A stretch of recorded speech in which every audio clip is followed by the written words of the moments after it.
তো সোমবার এই সকাল সকাল স্নান করে উঠে আজকে আগে বাবাকে পুজো দিয়ে দিলাম, কারণ যেহেতু আজকে কিন্তু শ্রাবণ মাসের আমাদের 3 সোমবার, এর জন্য আগে আমি বাবাকে পুজো দিয়ে দিয়েছি। আর তোমাদের দেখিয়েছিলাম না যে আমি লতাটা নিয়ে এসেছি, সেটা কিন্তু আমি বাবাকে পরিয়ে দিয়েছি, বসিয়ে দিয়েছি বাবার ওখানে, ত্রিশূলটা ঢেকে গেছে।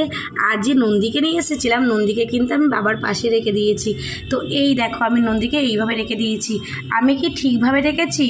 তোমরা যারা যারা জানো অবশ্যই আমাকে কমেন্ট করে জানিও যে আমি নন্দীকে কি বাবার দিকে করে রেখেছি, যে ঠিক করে রেখেছি না ভুল করে রেখেছি, একটু কমেন্ট করে জানিও। আর সবাই ভালো থেকো, সুস্থ থেকো।